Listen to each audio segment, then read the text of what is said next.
Up with KREM begins now.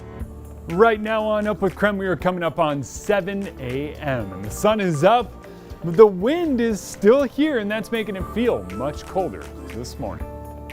Highways closed due to dust have now reopened. This morning, we'll tell you what you can expect when you're traveling today.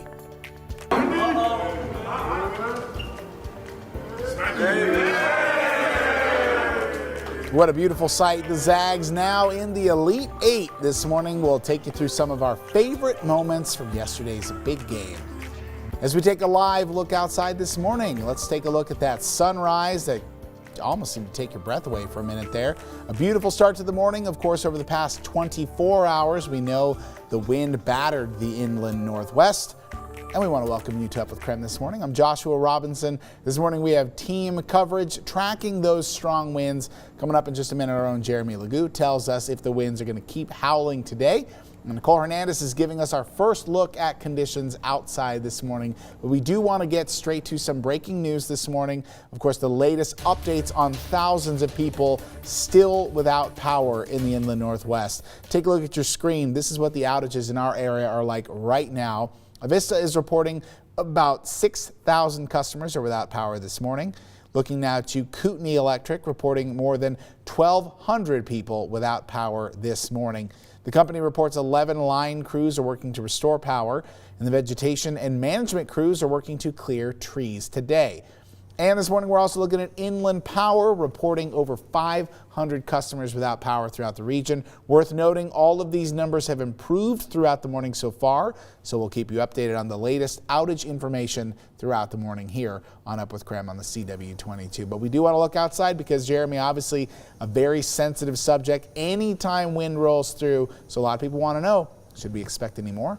We are through the worst of it, and as wind continues to die down across the region, we are going to watch our colder, drier air mass settle in place. And that means we're going to get rid of a few more of these clouds you see out there.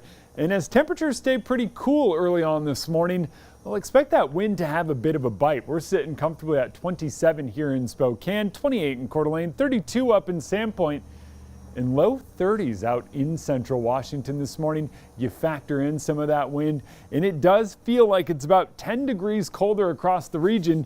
Whew, that 16 here in Spokane, that feels like temperature. Yeah, it's real, and that's exactly how it feels. We've seen some strong wind gusts overnight, but now wind is starting to die down, and we're going to continue to watch it die down here through the next few hours. I think wind gusts up in the 20s will be about as strong as it gets later on today. And by this afternoon, we're watching them down in the teens, so basically negligible. Right now, that wind is clearing out a lot of the moisture, and as our cooler, drier air mass settles in, we are expecting to see more and more sunshine throughout the day today. It's going to be quite nice today and staying that way through the middle part of the week, but today is a bit chillier. In fact, as we get into the afternoon, expect temperatures to top out in the mid-40s. It's 46 for our high. I think we get up around 47 later today, maybe 48, but still it is much cooler as that colder air mass sets in. And this morning, with a look around town letting us know what we're seeing and a description of just how cold it is. Nicole Hernandez.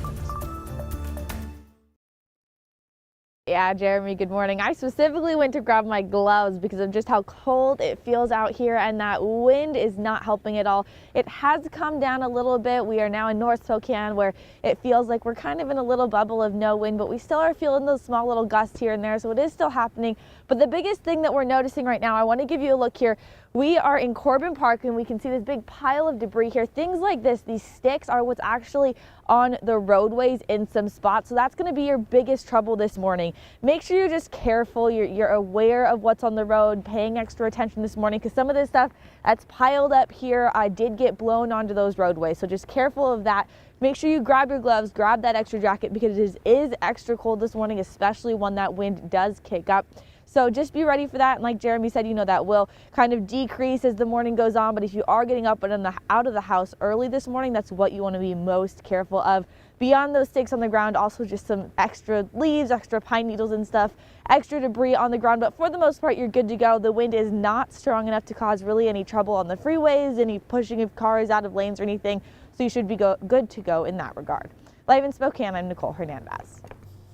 It is 7:05 on the dot this morning. Overnight, I-90 near Moses Lake and Ritzville reopened as the extreme weather forced WashDOT to close the interstate in both directions for more than 5 hours because of the blowing wind and the extremely low visibility. Take a look at your screen. Some of the pictures that were shared on social media, some of them almost looking like wildfire smoke.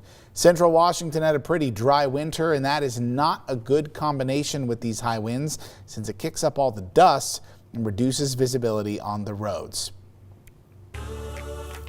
Time now for your morning rush. More news in less time. You may not be able to reach 911 today. The Spokane Regional Emergency Communications 911 Center says there is an interruption in its services this morning. They say citizens in Spokane County and the city of Spokane may not be able to dial 911, or they may face serious delays during their attempts. If you're in an area and you're unable to reach 911 in an emergency and you need help, you can contact KREM.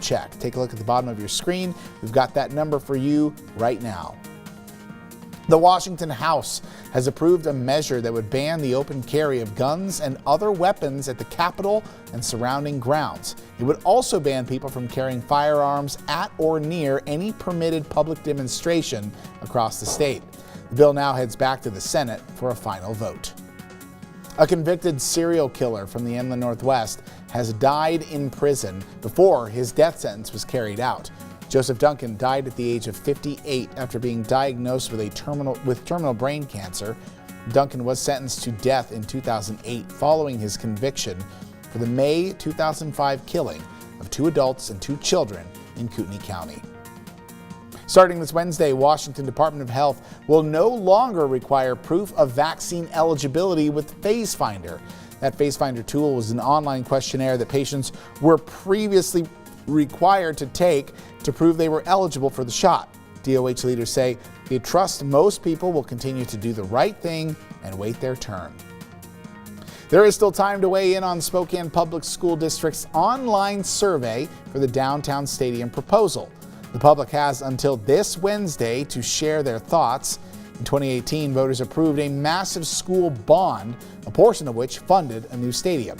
You can text STADIUM to 509-448-2000 if you'd like a link to that SPS survey. That is your morning rush. More news in less time. Let us know what's happening in your neighborhood by using the hashtag #UpWithKREM on social media. Well, still ahead this morning on Up with KREM, a TikTok of an Idaho parrot has over 200 million views this morning. Coming up, why Sweet Pea is going viral for her interaction with this sleepy little puppy. Sweet Pea and the sleepy puppy. I love it. And coming up, we're going to talk about a much cooler start to the work week. Some down near record lows. But is this the coldest we get for the rest of spring? Oh, good question. We'll explore it coming up after the break. And we've got a special live look for you this morning over downtown Indianapolis, where Gonzaga is now moving on to play the Elite Eight tomorrow night. The first round starts tonight, and you can see number 1 seed Baylor take on Arkansas. It starts only on KREM 2.